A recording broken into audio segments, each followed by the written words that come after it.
Oh, no, don't. We're not doing a full circle. Chicago back? No, sorry, my bad.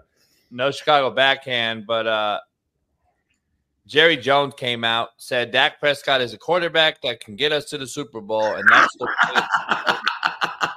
That's just the way it is. They'll never be the same. No fucking way, dog. This guy's hilarious. He cracking up. Hey, Matt really laughing right now, bro. He's really laughing. Yes.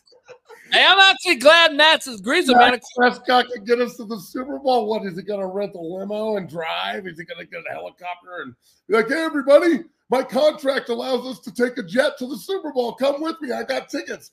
Man, you got a better chance. You got a better fucking chance of, like, Trey Lance taking him to the Super Bowl than Dak Prescott. Shit, dude.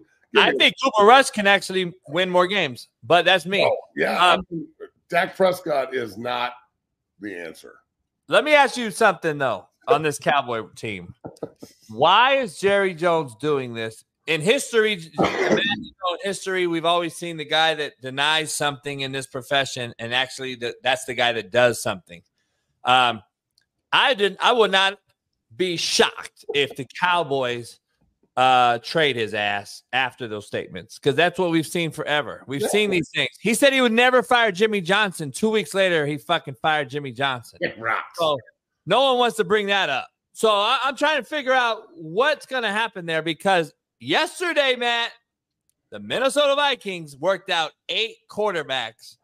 And you're trading Kirk Cousins. If I was the Cowboys, I know where you're going. I'd be picking up the phone immediately.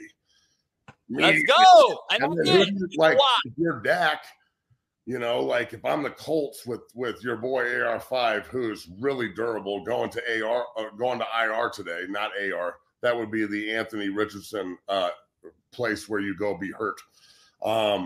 IR is where he's at, but we should definitely talk about how athletic he is and how he's going to change the game, because he can run around but he's also going to get murdered. Not a whole lot to say today, huh? Shocking.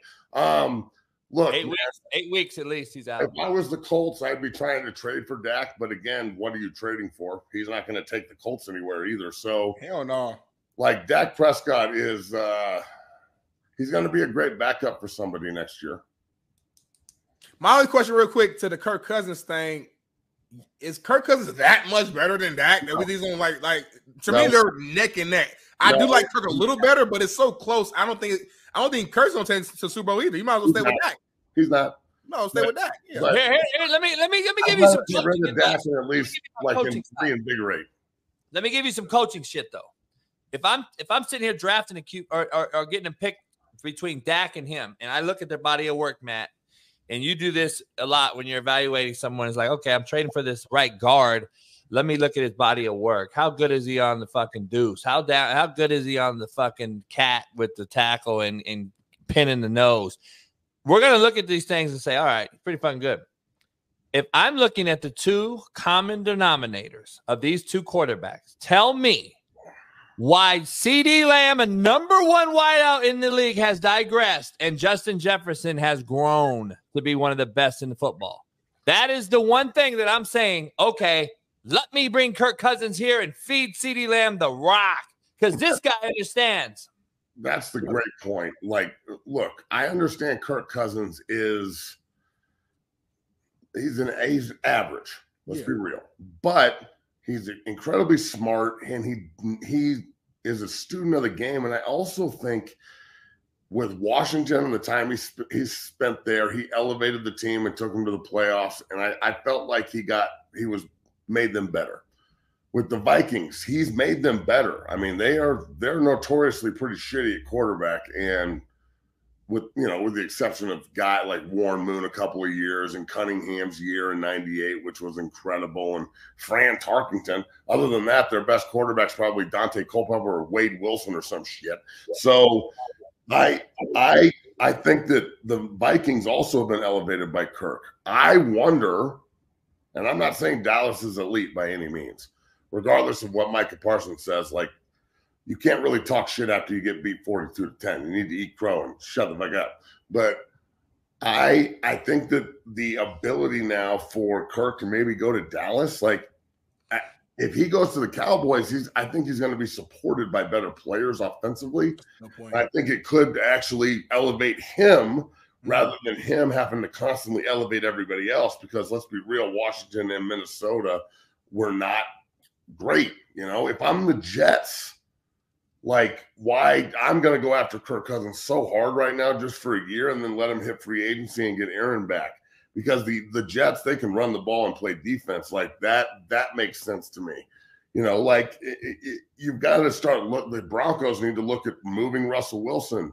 And like, would Pittsburgh want a quarterback? Because I don't know if Kenny Pickett's the answer there, but would Russell Wilson fit with Tomlin's system and what they're doing? And then, you know, Denver have to eat so much of the cap that I read something today that you can get Russell Wilson for about $18 million if you're one of these teams, which is stealing for a quarterback contract. Yeah. So, look, man, a lot of these guys, it's about fit and where they're at, not necessarily what kind of players they are.